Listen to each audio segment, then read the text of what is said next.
There is something powerful about this moment. There is something powerful about this moment right now. Not January 1st, not the fireworks, not the countdown. This moment. The quiet space between who you have been and who you keep telling yourself you are going to become. Because right now, before the gym memberships spike, before the planners are filled out, before motivation becomes noise again, you are standing at a psychological crossroads. And psychology tells us something important about crossroads. Change does not begin when conditions are perfect. Change begins when awareness finally becomes uncomfortable enough to demand action. If you are listening to this, you likely made a promise to yourself, maybe more than one. You promised to get disciplined, to stop procrastinating, to lose weight, build strength, save money, change careers, write the thing you keep putting off, or finally become the person you know you could be. And if history feels heavy right now, if a part of you is already whispering that this year will probably end the same way as the last, understand this. That doubt is not weakness. It is memory. Your brain is simply doing what it evolved to do. It is protecting you from disappointment by reminding you of past attempts that did not stick. But psychology also tells us this. The past does not predict the future nearly as strongly as identity does. Most people fail their New Year's resolutions not because they are lazy or incapable or lack motivation. They fail because they try to force behavior change without identity change. They say things like, I want to work out more, or I want to be more productive, or I want to quit this habit. Wanting is not the same as becoming. The brain does not organize itself around goals.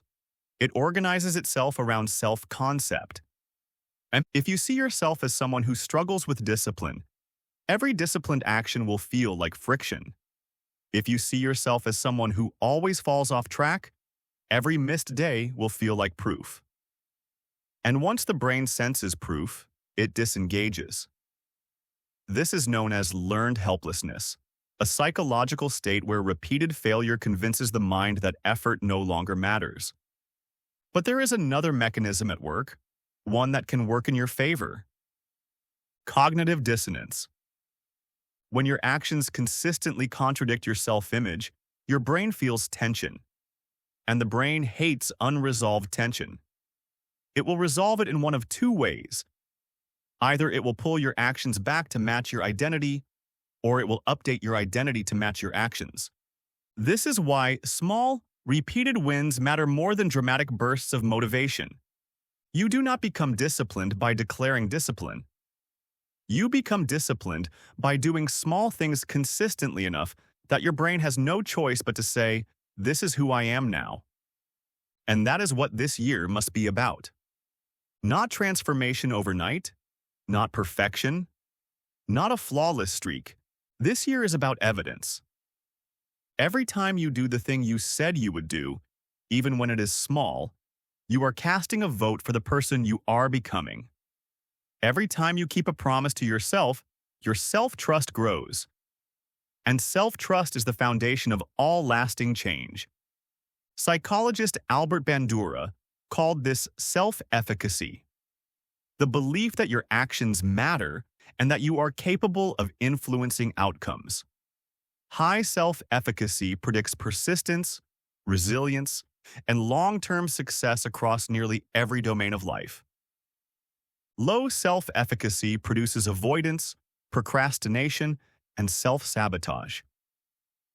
Here is the uncomfortable truth most motivational content avoids. Motivation is not something you find. Motivation is something that emerges after action, not before. Neuroscience shows us that dopamine, the neurotransmitter most people associate with motivation, is not released when we think about a goal. It is released when we take steps toward one. Waiting to feel motivated before acting is like waiting for warmth before lighting a fire. Action first. Emotion second. This is why this channel exists.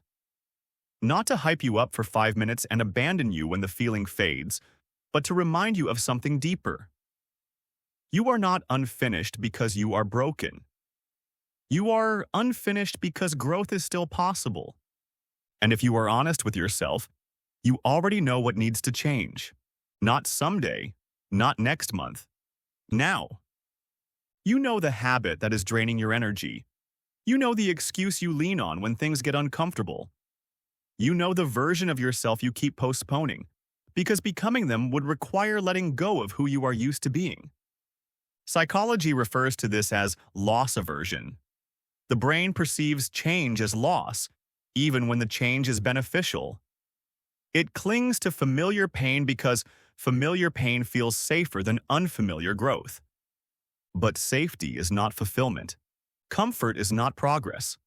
And this year cannot be about comfort if you want it to mean something. Here is what the research is clear about. People who frame their goals as avoidance goals fail at higher rates. I want to stop being lazy. I want to stop failing. I want to stop feeling stuck. The brain does not respond well to negation. It responds to direction. Instead of asking what you want to stop doing, ask who you are willing to become. Someone who shows up even when it is boring. Someone who respects their own word. Someone who understands that discipline is not punishment. It is self-respect in action. This shift matters because identity-based goals persist when motivation disappears. Habits tied to identity require less willpower because they feel congruent with who you believe you are. You do not argue with yourself about brushing your teeth, not because it is fun, but because it is non-negotiable. It is part of your identity. Your goals must reach that level, and they will not get there through intensity. They will get there through consistency. Psychologist B.J. Fogg's research on habit formation shows that behaviors stick when they are small enough to succeed even on your worst days. If your plan only works when you feel inspired, it is not a plan. It is a fantasy. So as this year begins, lower the bar for starting, not the standard for who you want to become. Do not aim to be perfect. Aim to be consistent. And understand this. Every time you quit, you are not just stopping a behavior. You are reinforcing an identity, the identity of someone who stops. But the reverse is also true.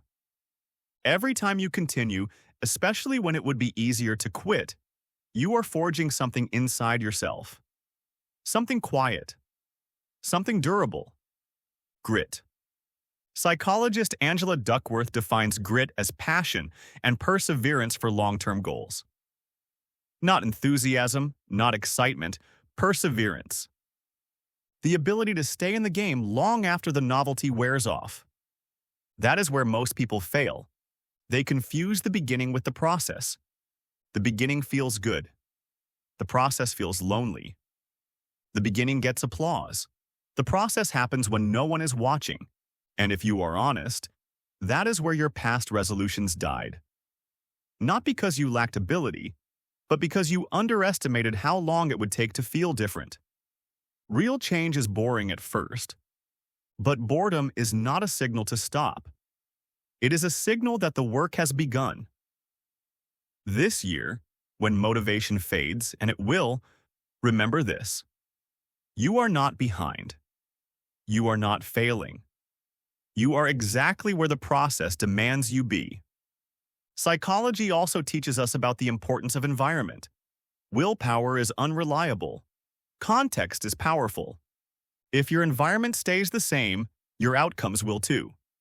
If you want a different year, you must design for it. Remove friction from the behaviors you want. Add friction to the behaviors you do not. Do not rely on discipline alone. Discipline is finite. Systems endure. Put the workout clothes where you can see them. Remove the apps that drain your focus. Change the cues that trigger your bad habits. These are not small things. They are psychological leverage points.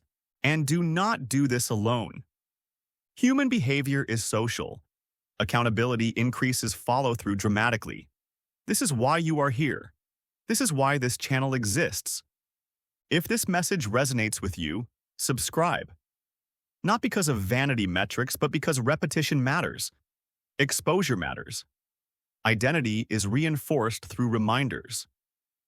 Let this space be part of your environment, a place you return to when resolve weakens. A reminder that the fire is not gone, it is unfinished. As this year unfolds, there will be days you disappoint yourself. That is not the end. That is the moment that defines you. Self-compassion, according to research by Kristin Neff, predicts resilience far better than self-criticism. Beating yourself up does not produce growth. It produces avoidance. You can be accountable without being cruel. You can be demanding without being destructive. You can expect more from yourself without hating who you are.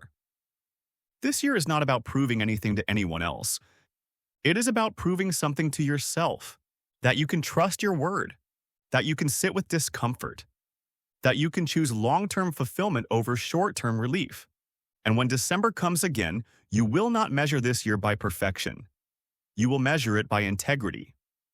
Did you show up when it mattered? Did you keep going when it got quiet? Did you become someone you respect? If you are still listening, that tells me something about you. It tells me you are not done. You are not satisfied with excuses. You are not content with drifting. You are unfinished. And that is not a weakness. It is an invitation. Subscribe if you are ready to answer it. This year does not need to be louder. It needs to be deeper. Let the fire burn, not fast, but steady, not for applause, but for you.